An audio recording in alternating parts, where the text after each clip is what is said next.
But news of this government efficiency push explains why in Washington, D.C., Kamala Harris got 92.5% of the vote. Now you know why. As to Elon Musk saying we're going to keep a public registry of everything we cut, and in fact, we'll provide you with examples. People have already started doing the work for him. People have begun listing things like the government gave a $20,000 grant for drag queens in Ecuador. They gave a $770,000 grant for a study in Russia to put cats on a treadmill. That's right. US taxpayers paid for that. And of course, I seem to remember there was the Pentagon had an accounting error of about $2 billion in money for Ukraine. Sometimes billions just go missing, Matt. So this will not only save Americans money, but it's going to be highly entertaining. Think of the money you can save on the cinema. You just watch what Elon and Vivek are doing in the public service. But if he does it the way he says he's going to do it, which is purely by social security number, so that it's blind and completely non-political, you'll still have half a cat on a treadmill. You'll still have half a drag queen in El Salvador. And no one will notice any difference in the functioning of the state. Right. So just have you'll have all the same programs. They'll just be half as good or half as bad as they otherwise. No, they're going to be shutting down the programs. That is the crux of the matter, and that's what they're on to. Well, Ramaswamy said that the bureaucrats would go as a basis of their social security number. But if they were shutting down the programs, then that is inherently, by definition, politically motivated. But anyway, just not to drown in semantics, I think it will be a very, very interesting experiment, and I just wish that our politicians, even if they're doing really crazy stuff or really bad stuff, could do it in such an entertaining way. It's so much fun. And Donald Trump's statement, this is the beauty of it, is he's actually admitted, my best mate Matt, who was convinced that Trump was going to win and has this great theory about why it's going to happen, and he's right, is because Trump is just pure Hollywood. He is pure entertainment. And he's now just, the fig leaf's gone, the election's won, he's just going to say, I'm going to do this in such an incredibly fun way. You just will not be able to take your eyes off it. It's going to be so entertaining. It's fantastic. It's You're going to do the job. How you might as well make it entertaining. That's why I'm here. Well, the other thing it does, of course, is because they'll cop criticism, no doubt, because there'll be job losses, programs cut.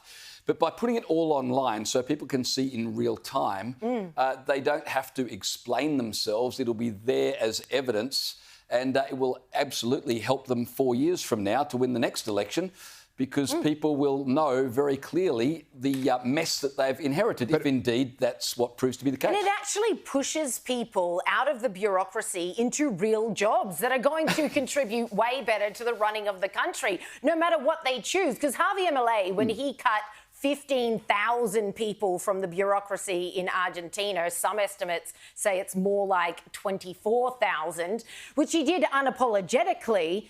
He got backlash from those people, obviously, being like, these are jobs, these are families, these are people's lives. And it's like, run along and find something whereby we, the taxpayer, you're not just suckling off the teat of the endless money that we pay with our hard-earned dollars.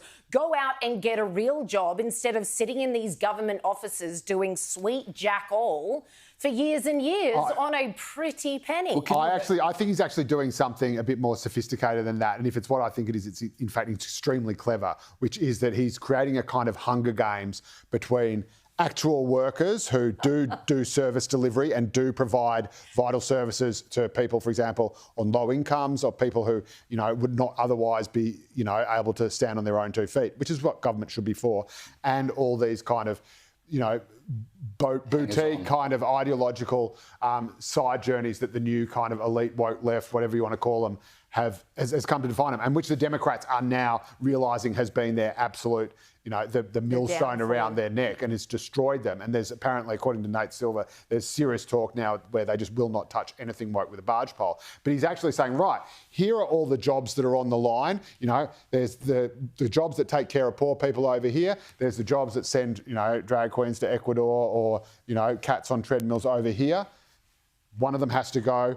Which one is it going to be? That's exactly what Elon Musk did at Twitter, right? He got rid of 80% of the staff, most of them working in DEI and so forth, and Twitter kept on functioning. People sometimes criticise it, but anyone who runs a business knows. I mean, isn't it a famous old adage? 25% of your employees do 80 to 90% of the work. If you get rid of the others, you're not really going to miss them. And it's the same with these government agencies. It's the same with these government departments. Every employer, whether small business or large business, knows this. It's the same with these guys. I'll tell you what, there'll be a massive line outside Walmart in Washington, D.C. with former government employees looking for a job stacking shelves, which they'd be more able to do and probably more productive.